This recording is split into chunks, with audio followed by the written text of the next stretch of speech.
Bendiciones. Vamos entonces a la segunda hora de clase hoy, en esta oportunidad. Clase número 9, conflicto entre dos reinos. Vamos a ver la existencia del poder que está en nosotros, que fue colocado en nosotros por la gracia, por el llamado. El que el poder esté en mí, oiga, no depende de mis esfuerzos ni de mis acciones, sino que Dios, por gracia, colocó en mí la representación de su poder, que es el Espíritu Santo que está inherente en mí. Jesús dijo, pero recibiréis poder cuando haya venido sobre vosotros el Espíritu Santo. Ahora la pregunta es, ¿Jesús dijo que hicieran algo para recibir este poder? Dijo que oráramos, dijo que ayunáramos, dijo que vigiláramos, dijo que nos tiráramos de barriga en el suelo o algo así por el estilo, que nos cambiáramos el corte de cabello, el corte de barba. ¿Qué dijo? No. En el caso de los discípulos dijo que se quedaran quietecitos allá. ¿Qué estaban ellos haciendo? Orando. Pero el orar era en la espera. Me imagino que de repente tenían abstinencia de alimentos o ayuno, como le llamamos. Puede que sí, pero no fueron ordenanzas o mandamientos que se le dieron para recibir el poder, sino que esperaran sencillamente la manifestación de él. Ahora, pero recibiréis poder cuando haya venido sobre vosotros el Espíritu Santo, y me seréis testigos en Jerusalén, hablando de ello, en toda Judea, en Samaria y hasta lo último de la tierra. Hechos 1:8. En este caso, podemos entender y estar claro que el Espíritu Santo, cuando vino sobre ellos, hizo, escúcheme esto, algo que normalmente Dios hace cuando en el mundo espiritual hay algo nuevo que Dios hace, siempre hay una manifestación física. En este caso, la manifestación física fue un ruido, como un estruendo. Y segundo, se vio sobre ellos llamas repartidas como similar a fuego. Pero ya más nunca se dio esta manifestación como tal, el ruido y las llamas repartidas como de fuego en la reunión de los creyentes. ¿Por qué razón? Porque inmediatamente una persona, ya después de este evento, recibe al Cristo en su corazón. El mismo Espíritu Santo fue el que lo convenció de pecado, de juicio y de justicia. Y ya el Espíritu Santo no necesita hacer estas obras o estos ruidos que hizo aquí, como normalmente en el Antiguo Testamento se hacían, porque ya de aquí en adelante vamos a una aptitud espiritual. Uno, conocer. Segundo, aceptar lo conocido, creerlo y confesarlo. Y el Espíritu comienza a obrar de una vez. Ya no necesitamos que en nuestro culto haya el ruido que hubo aquí. Ya no necesitamos que se vean lenguas repartidas como de fuego. Solamente hay que conocer y creer. Ahora, para conocer hay que leer o hay que oír. En el caso de los que no saben leer, ¿no? Y en el caso de los que sabemos leer, pues hay que estudiar, hay que analizar. Y segundo, aceptar. Creer, confesar. Y más nada. No hay más nada que hacer. Que usted quiere ayunar, hágalo. No le estamos diciendo que no lo haga, pero no crea que porque usted ayuna va a tener más poder que el otro que también tiene el Espíritu Santo. Porque el poder es el Espíritu Santo, no es el ayuno. El poder no está en la oración. Es bueno orar, sí, es bueno que usted y yo nos comuniquemos con Dios todo lo que podamos. Pero el poder está en un ser, en un ente que está en nosotros que se llama Espíritu Santo. Que en él hay 9 características que deben de verse reflejadas en nosotros, que es el amor, el gozo, la paz, la benignidad, la bondad, la fe, la mansedumbre y la templanza. Deben manifestarse en nosotros. Ahora, para manifestar estas 9 características, ¿hay que orar? No. ¿Hay que ayunar? No. ¿Hay que vigilar? No. Hay que vivir y mostrar lo vivido. Y segundo, hay que estar vivo. Porque el que no esté vivo, espiritualmente hablando, no va a poder ver, no va a poder manifestarse bien. Ahora, oigamos aquí, eso es la existencia del poder que está en nosotros. Ahora, este individuo, Espíritu Santo, es eterno, Es infinito, es omnisciente, es omnipotente y es omnipresente. 5 cualidades y características únicas de Dios en el conjunto de la deidad. Es decir, las tuvo el Verbo, las tiene Jehová Dios, y en Cristo, una vez que resucitó, solamente una, Cristo no recuperó. ¿Sabe cuál no recuperó Cristo? La eternidad. Cristo seguirá teniendo fecha de nacimiento. ¿Sí?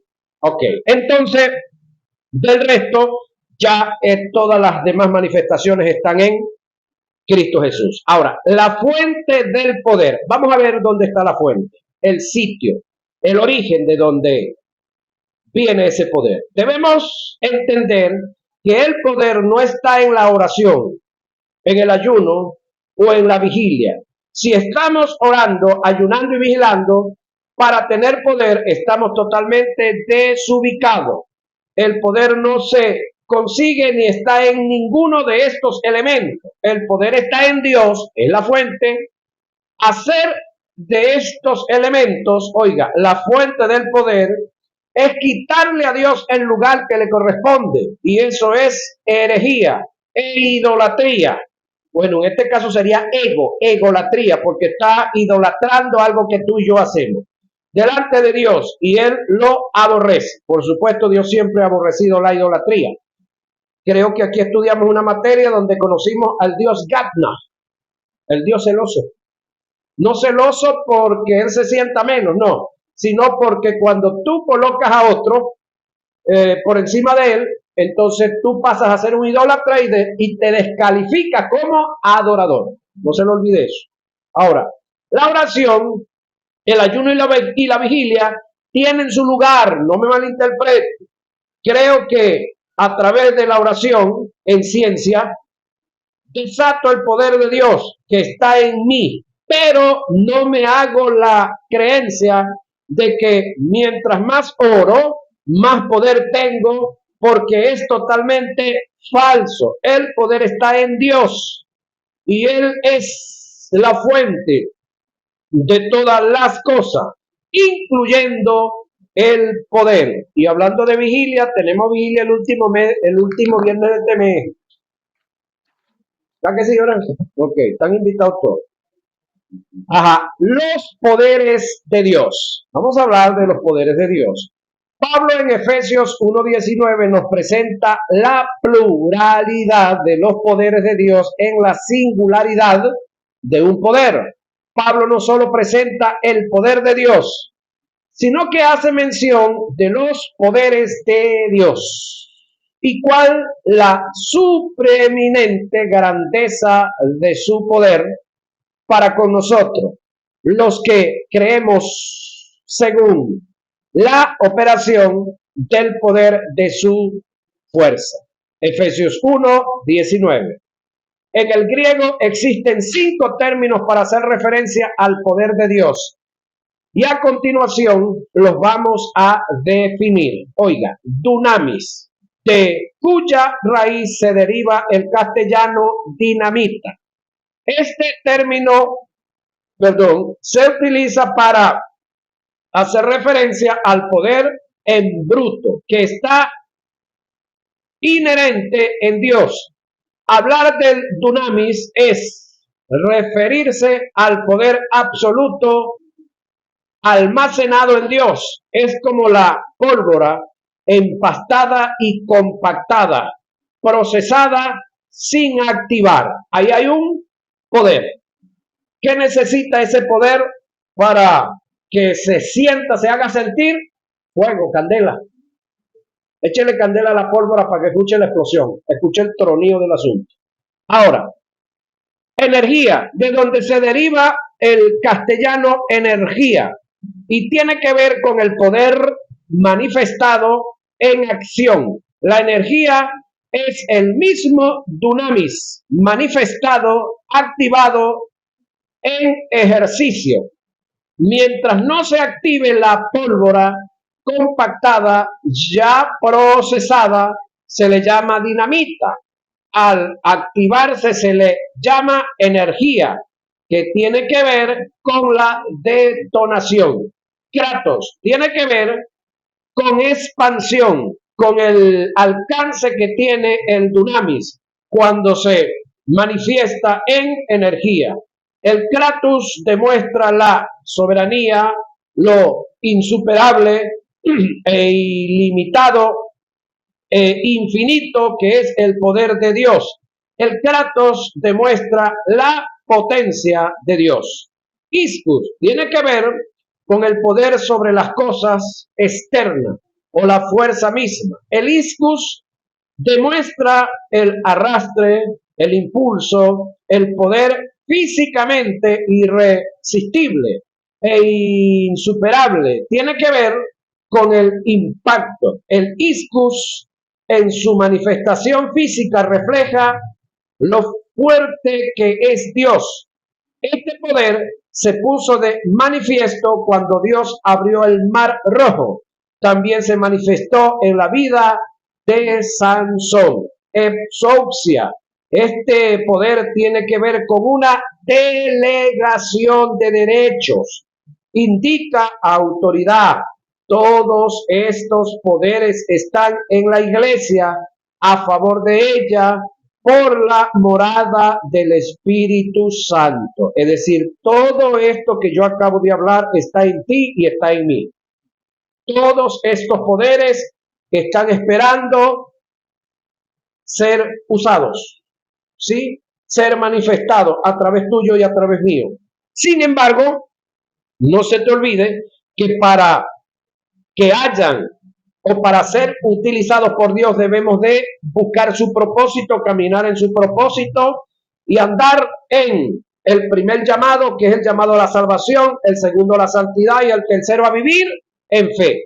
La capacidad de poder con la que contamos tú y yo. Lo primero que debemos entender es que tenemos tanto poder que ni siquiera Dios nos sobrepasa en poder. Esto pareciera una locura. Oiga esto. Lo primero en cuanto al poder que debemos estar claros es que tenemos tanto poder que ni siquiera Dios nos sobrepasa en poder. Ahora la pregunta es, ¿Satanás tiene algo de este poder? Y tú y yo lo tenemos. Entonces, ¿por qué aterrarnos frente a este individuo derrotado y vencido, juzgado y listo para la condenación? ¿Ve la posición y posesión que tenemos? Ahora, esto primero lo conocemos. El segundo paso, después de conocerlo, tenemos que aceptarlo y manifestarlo con hechos, con dichos y hechos. ¿Sí? Ahora, todo este poder está en nosotros. ¿Cuándo se va a manifestar? Cuando tú manifiestas el poder del amor en tu vida. Cuando alguien trate de ofenderte y tú no te dejes ofender. Tú sencillamente usas el amor que supera a todo. Cuando insistan en hacerte mal, tú sigues en amor, pero entonces el segundo paso, paciencia. Porque amor sin paciencia no te va a llevar lejos. Pero usando el amor, que es el primero, segundo la paciencia, vas a estar firme y sólido. ¿Cuál es el tercero? Amor, paz, paciencia. Amor, paz, teniendo la paz, tanto seguro la paciencia. Y la benignidad, siendo generoso, siendo dadivoso, siendo apoyando lo bueno siempre. Incluso hasta sus enemigos. Cuando tienen hambre, ¿qué hay que hacer? Dale de comida a ese pico. Dale agua cuando necesiten beber. Ahora, de esa manera, el poder estará fluyendo en nosotros. Ahora, la capacidad de poder con la que contamos. Ya les dije que una de las cosas que debemos estar claros y lo primero que debemos estar bien claro es que ni siquiera Dios nos sobrepasa en poder. ¿Cuál es la razón? El término que Pablo utilizó en Efesios 1:19 para hacer referencias al poder de Dios en capacidad es hipérbole, que indica lo exagerado del poder de Dios.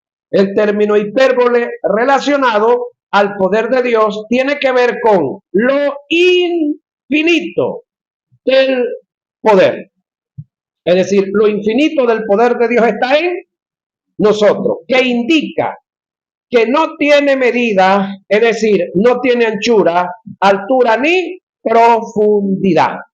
Según el apóstol Pablo, toda la capacidad de poder que está en Dios está en nosotros, porque en nosotros está el Espíritu Santo, que es el poder de Dios, y a su vez es Dios. Si nosotros analizamos el poder de Dios en operaciones, nadie puede sobrepasar a Dios en poder, porque ¿quién puede tener lo que Dios hizo?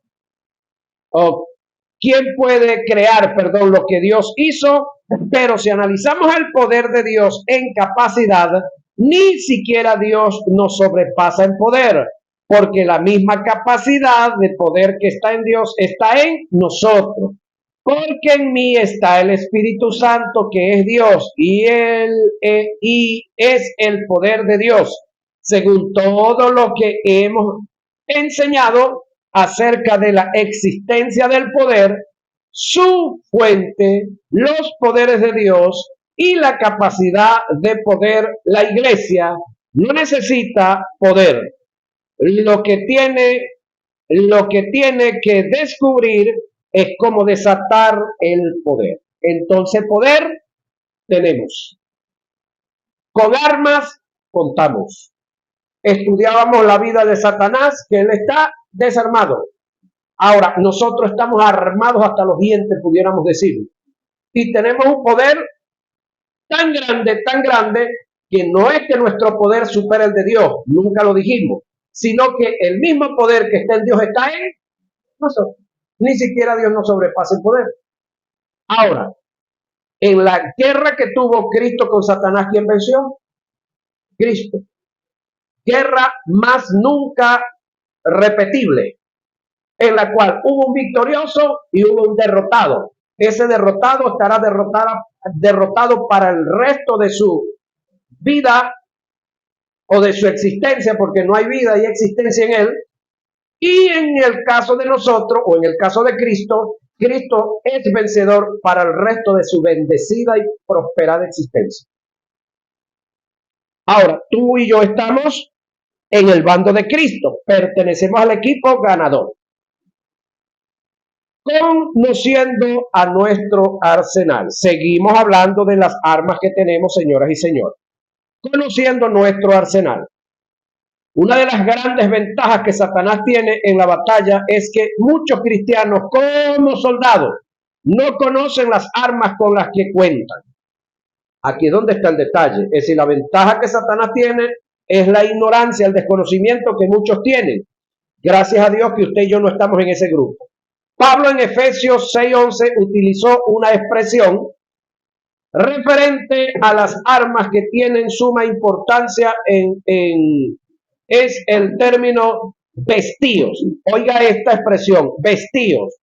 Cuando analizamos este término etimológicamente y hacemos una semántica del mismo, nos podremos dar cuenta que un gran porcentaje de los cristianos no están vestidos con la armadura de Dios. No es que no la tienen, es que no están vestidos. ¿Por qué no están vestidos? Uno, porque ignoran lo que tienen, y por ignorar lo que tienen, pues es como si no lo tuvieran. El término vestirse etimológicamente tiene que ver con lo cognitivo y lo aplicativo. Si analizamos bien, desde el punto etimológico, la iglesia puede decir con toda propiedad que tiene acceso a las armas, pero para poder decir que está vestida con ellas, además de tener acceso, debe conocerlas en toda su extensión para poder aplicarlas. Y una vez que conozca las armas y luego las aplique, entonces puede decir que estoy vestido con la armadura de Dios, porque vestirse no se limita al tener, sino al conocer para aplicar. De allí la suma importancia de conocer nuestro arsenal. pasemos a describir nuestro arsenal, señoras y señores. El fruto del Espíritu es el arsenal que para nosotros es la más gran bendición, y para el mundo satánico, en este caso, en la vida de Satanás y los demonios, es su peor ruina, es su peor desgracia, es su peor calamidad para el mundo de las tinieblas del mal.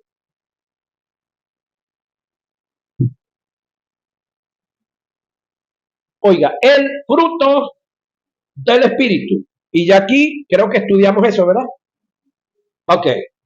Hacer del fruto un estilo de vida es vivir en la sintonía del Espíritu. Y vivir en sintonía con el Espíritu Santo es tener una vida neutralizada y, por supuesto, con todas las puertas cerradas en contra de los ataques y las tentaciones satánicas o de Satanás.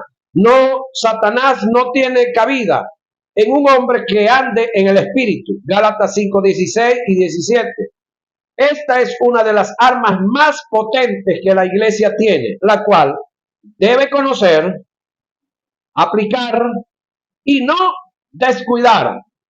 Entre estos tenemos amor, gozo, paz, paciencia, benignidad, bondad, fe, mansedumbre y templanza. Sin embargo, hagamos un pequeño análisis sobre el amor.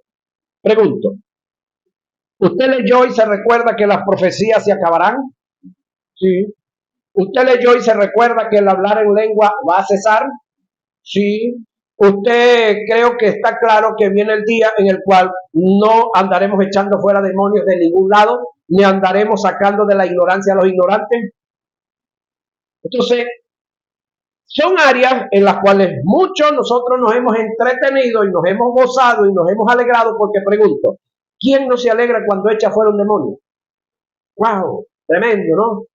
Ahora, ¿quién no se alegra cuando a través de su oración se sanó un enfermo?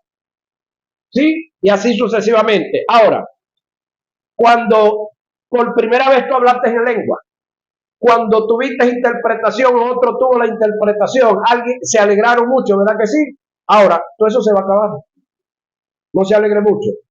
Pero en cuanto al amor, es algo que a mí me llamó poderosamente la atención cuando entendí algo de el verbo.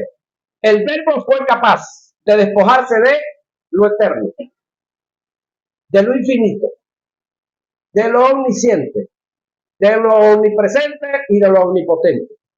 5 cualidades únicas, divinas que tenía el verbo, se despojó de ellas, pero no del amor. No se despojó del amor. Y por no despojarse del amor, tampoco se despojó de la fe, porque la fe y el amor son gemelos. Entonces, en este caso, tenemos a un verbo que se despojó de todas estas grandes cualidades para hacerse carne y habitar entre nosotros los seres humanos y vivir bajo el régimen más cruel y tenebroso de su tiempo. Pero el amor fue algo que permaneció en él. Ahora, en nuestro material de estudio, neumatología, que ya lo vimos acá, ya desarrollamos este material de lo que es los dones del Espíritu, y también hablamos de la persona del Espíritu Santo. Los dones del Espíritu, primera a Corintios 12:1. Los dones espirituales son armas vitales para librar batalla. Nosotros como creyentes hemos sido dotados de parte de Dios por el Espíritu Santo de dones, de revelación, de poder y de expresión oral para ser usados como armas en la batalla que tenemos que librar.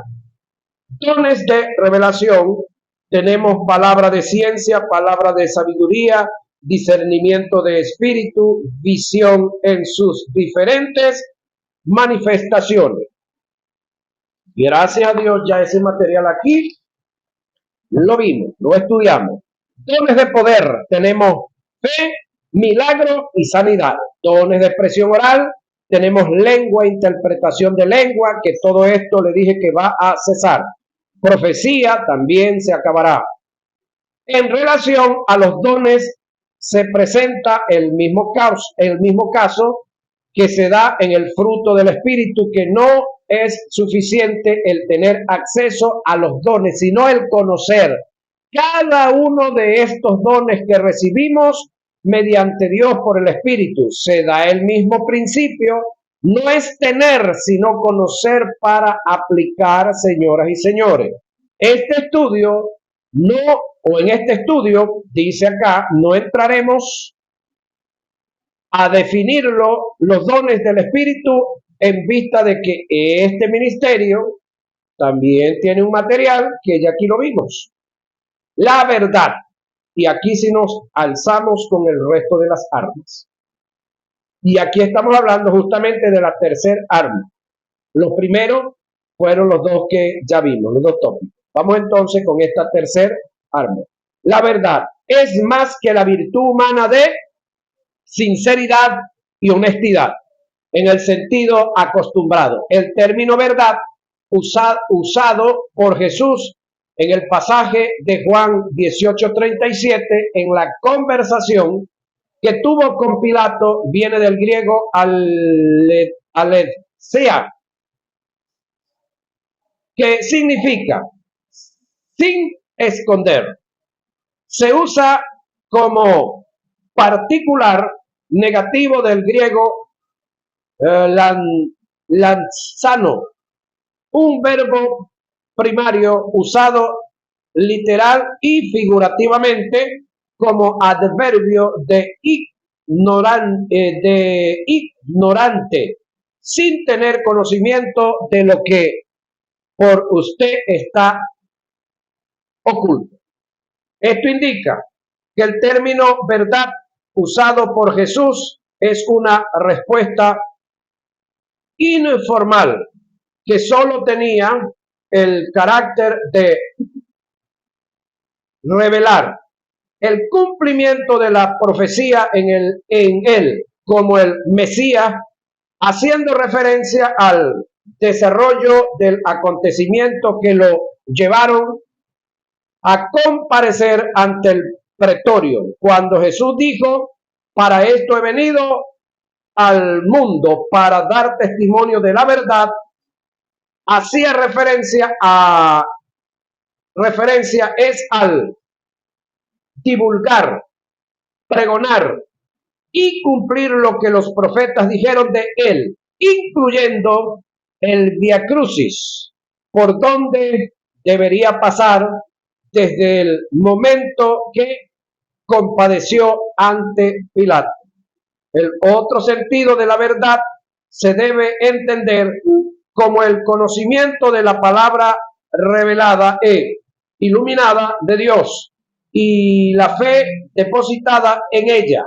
El apóstol está presentando en términos existenciales cuando habla de la verdad. Cuando un soldado cristiano se ciñe, a sí mismo con la verdad en el sentido paulino, significa que se apropia, de la palabra a través de la fe, después de haberla conocido, por supuesto, y creído. Esto le imparte seguridad, estabilidad y le da capacidad de tomar decisiones para tener acciones en su vida.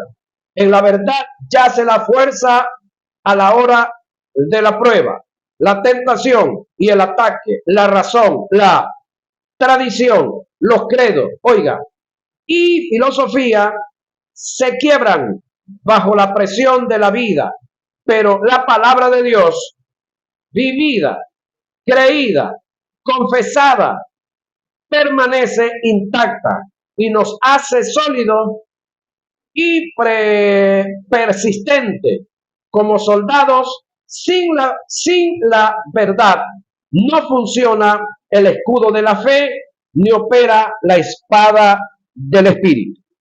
quiero recalcar esta parte acá que a mí me llama poderosamente la atención. Oigan esto. En la verdad yace la fuerza a la hora de la prueba. Lo que veníamos hablando, la tentación y todas esas cosas. La tentación y el ataque, la razón, la tradición, oiga esta expresión, la tradición, los credos, cualquier credo, filosofía, cualquier filosofía, se quiebran bajo la presión de la vida. Es decir, fuera de la verdad. Por esa razón, entonces, que usted ve hombres honorables que dirigen ciertas religiones en cierta parte, de repente, de la noche a la mañana, narcotraficantes, pedófilos, abusadores de niños, de niñas o con varias mujeres, y así sucesivamente. Hombres honorables. Estamos hablando de jueces, estamos hablando de gobernadores, estamos hablando de alcaldes, estamos hablando de presidentes, líderes de concilio, líderes de diferentes organizaciones, porque no están en la verdad. Entonces, todo lo que ellos tienen, filosofía, religión y todo eso, se quiebra frente a toda la presión y los ataques que vienen del diablo y del mundo. Solamente, hermano querido, una palabra conocida y creída y activado, es decir, vivo en el espíritu, nos va a dar la fuerza para decir no a todas las tentaciones que nos vengan encima. Así no estemos en alguna alta posición. ¿Sí? Ahora, debemos tener claro que la verdad no se va a ceñir a nosotros. Oiga esto. Debemos tener claro que la verdad no se va a ceñir a nosotros. Ajá. Nosotros tenemos que ceñirnos con la verdad. Porque no es la verdad la que va a andar atrás suyo. Es usted y soy yo los que tenemos que andar detrás de la verdad. ¿Se entiende eso, verdad? El término ceñir tiene que ver con la disposición, con el interés, el esfuerzo particular que se toma de conocer la verdad de Dios para salir de la ignorancia. La verdad es el arma que Dios nos ha dado y que está en contraste con la ignorancia, elemento que Satanás utiliza como arma para tratar de destruir a la iglesia. Hay muchos creyentes que vienen atados o que viven, atados en un área por no conocer la verdad. Jesús dijo, y conoceréis y la verdad os hará libre. ¿Cómo es que vamos a ser libres? Conociendo la verdad. Donde no hay libertad es porque no está la verdad. Óigame, donde no está la verdad no hay conocimiento. Donde no hay conocimiento no hay visión. Donde no hay visión no hay iluminación. Donde no hay iluminación no hay revelación. Y donde no hay revelación no está la palabra. Y donde no está la palabra no está Dios. Esto es un principio recíproco. ¿Cómo así? Donde está la palabra hay revelación.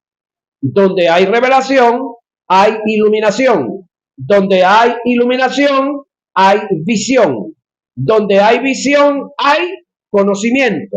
Donde hay conocimiento está la verdad. Y la verdad nos hace libres. Por causa de esto es imprescindible que tomemos la responsabilidad y la decisión de ceñirnos, tú y yo, con la verdad para librar las batallas que se nos presenten. La coraza de justicia, arma número 4, Efesios 6:14.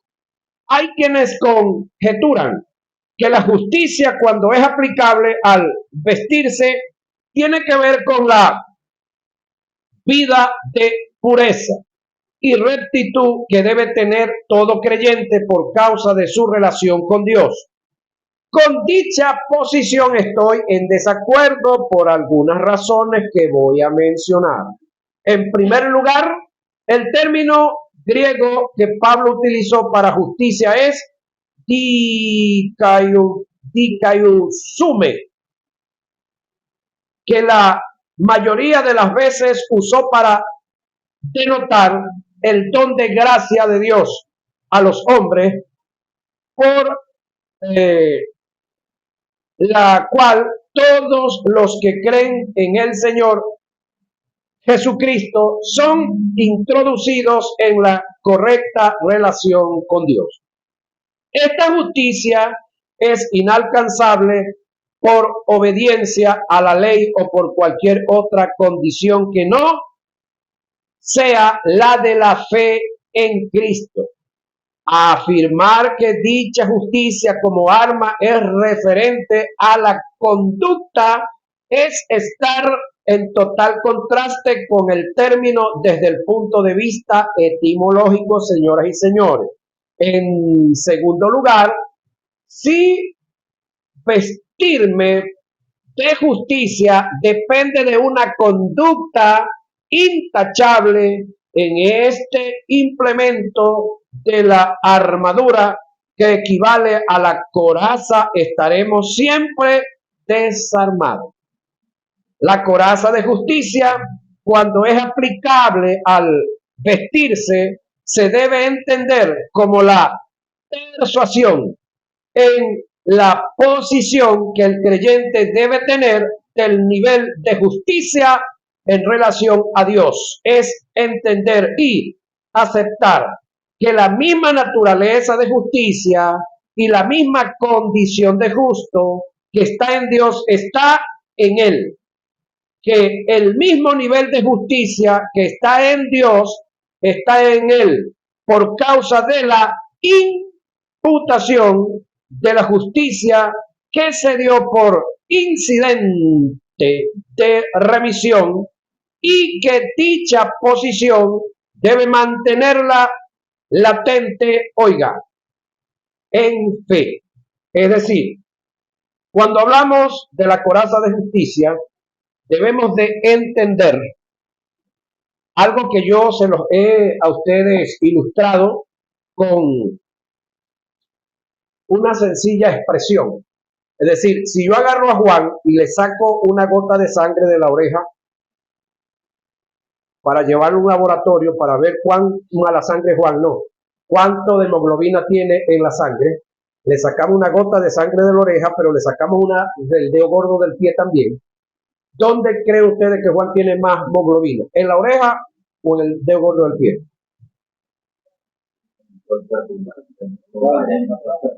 Ajá. Pregunto yo, ¿Cristo es la cabeza de la iglesia? Si Cristo es la cabeza de la iglesia, todas las propiedades que están en la cabeza no las tiene el cuerpo. A eso es lo que se refiere aquí. Es decir, el mismo nivel de justicia que está en Cristo, luego de haber sido justificado por el Espíritu Santo, ese mismo nivel de justicia está en ti y está en mí. No porque lo merecíamos, no porque lo pedimos, sino porque es la obra vicaria. Es decir, el pecado tuyo y el mío fue colocado sobre Jesús.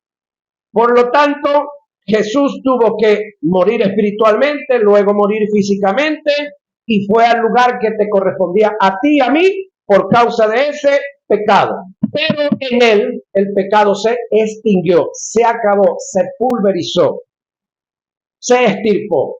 Y luego el Espíritu Santo viene y vivificó a Jesús de entre los muertos. Por vivificarlo lo resucitó.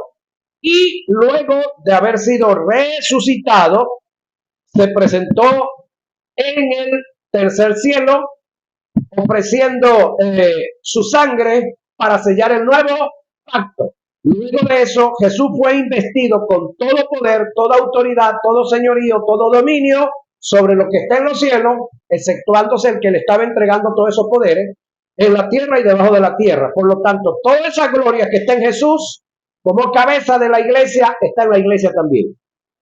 Pero si la iglesia no la conoce, y si la iglesia no acepta que tiene eso, y si no lo obtiene por fe, no hay otra manera de obtenerlo. Es una realidad. Entonces, no conocer esto, entonces nos lleva a vivir una vida bajo autodepreciación y baja estima. Tampoco estamos diciendo que superamos a Cristo, no. Fuimos llevados al mismo nivel. Es decir, la victoria de Cristo es la tuya y es la mía. ¿Estamos aquí? El pecado que estuvo en ti fue colocado sobre él y se acabó, se destruyó. Cristo fue vivificado por el Espíritu, sí, tú y yo también. Y el mismo Espíritu que vivificó a Cristo es el mismo que te vivificó a ti y me vivificó a mí y de paso vive dentro de nosotros. Entonces, todo eso está en nosotros por fe. Y debemos de mantenerlo por fe, no por ayuno. No estoy diciendo que no ayune. Todo lo que usted quiera y pueda ayunar, hágalo. Pero no lo haga para obtener esto porque ya lo tienes. Si tú lo haces para obtener la coraza o para sostener la coraza de justicia, estás perdiendo tiempo. Porque esto se obtiene por conocer, aceptar y fe.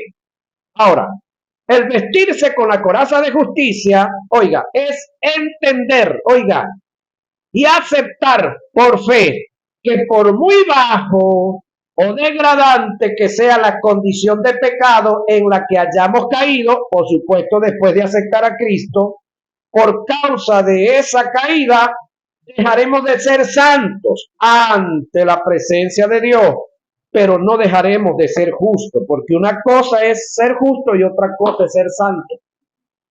Ser justo es un acto que se hizo sobre nosotros por causa del sacrificio de Jesús. Ahora, ser santo es la condición que tú determinas vivir y hacer. Reconocer tus faltas morales, sociales, confesárselas al Señor y apartarte. Eso te lleva a ser santo. Pero ser justo te llevó a ser o llegaste a ser solamente por conocer, creer y aceptar el plan de salvación. Entonces, ser justo es algo eterno que está en ti. ¿Pueden decir algo? El ser justo es algo eterno que está en ti.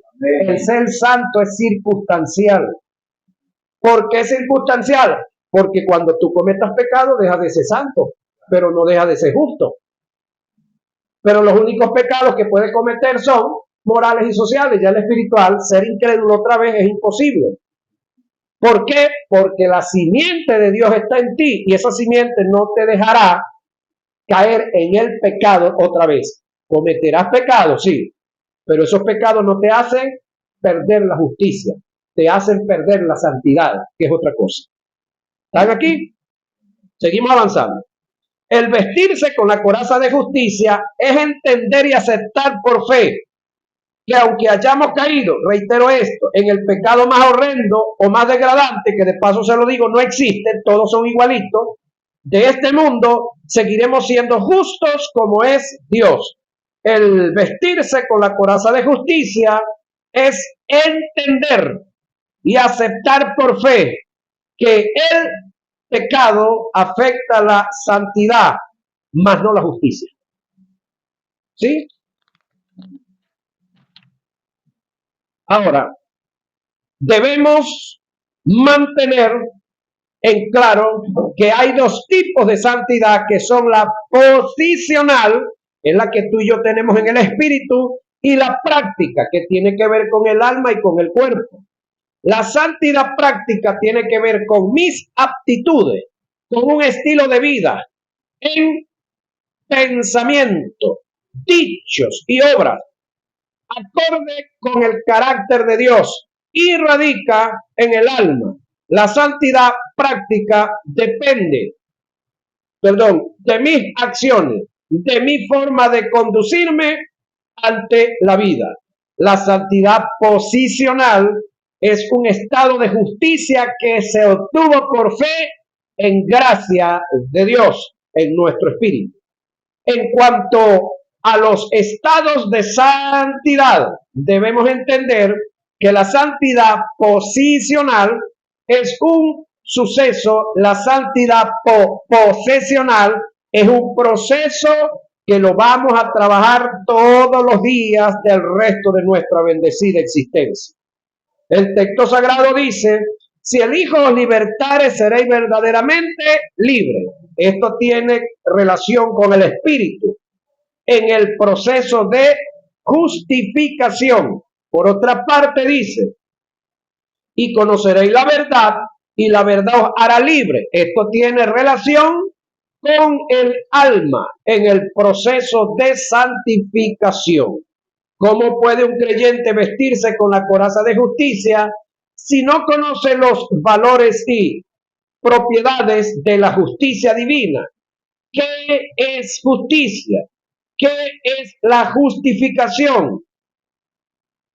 Si ni siquiera tiene conocimiento de los incidentes que se dieron en la cruz del Calvario, incidentes tales como redención, remisión, propiciación, conocer los tipos de redención, que entre ellos tenemos agorazo, exagorazo, lutros y apulutrose, que es remisión. ¿Y de dónde se deriva el término remitir? Y eso lo enseñamos aquí en Cristología. ¿Qué es propiciación? Derivado del término propiciatorio. ¿Qué es la regeneración? Que vino como resultado de los incidentes que se dieron en la cruz. El desconocer estas verdades en relación a la justicia divina como armamento para el soldado que milita en defensa del reino, en el reino de la luz, es estar totalmente desarmado, señoras y señores, si no se conoce toda esta parte. Y vamos cerrando con esto. Analicemos lo improductivo que es la vida de un creyente que no conozca la justicia de Dios. Improductividad, que equivale a estar desprovisto de la coraza de justicia. Cuando comete un pecado, se siente desprovisto o desproporcionado del amor y el cuidado de Dios. Debemos entender que aun cuando caigamos en el pecado más horrendo, que de paso se lo digo, no existe, lo que pasa es que a nosotros nos clasificaron los pecados. Es decir, un ejemplo, un supuesto negado. El hermano Pedro, lo vemos por allá que se echó una rasca, un supuesto negado.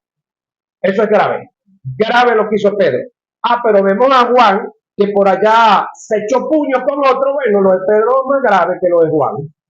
Pero se levanta la hermana María y anda por el barrio chismeando y dándole a la lengua para arriba y para abajo. No es ni disciplina, pero a Pedro y al otro sí nos clavamos un año sentado ahí en una silla negra allá atrás. Pero a la hermana no le paramos. Eso pasa en todas nuestras congregaciones, ¿o no? Ajá.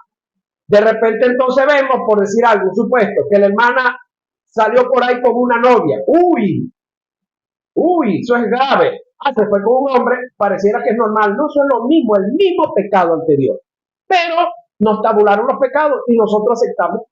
Tontos que somos, ¿verdad? Liberémonos, desliguémonos de eso.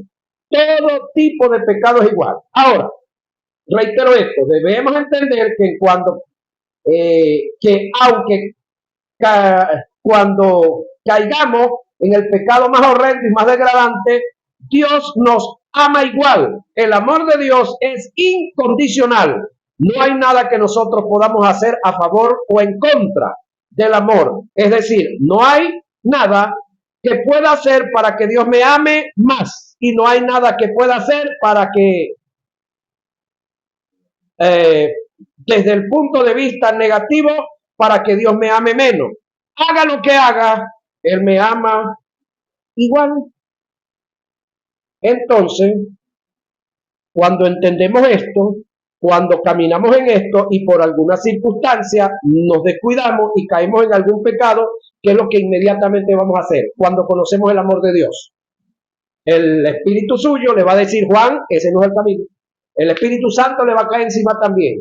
Entonces lo más correcto es reconocer su pecado, confesarlo y apartarse.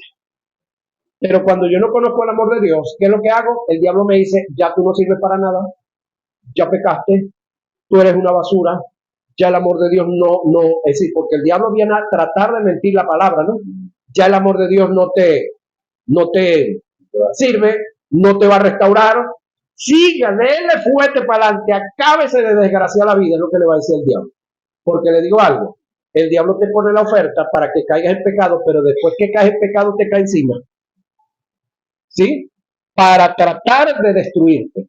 Cuando decimos tratar de destruirte, porque puede destruir tu familia, tu finanza, puede destruir el ministerio, pero tu vida espiritual, tu nacimiento de nuevo, la justicia que está en ti es indestructible. Eso, y de eso debemos estar seguros y persuadidos. Bendiciones.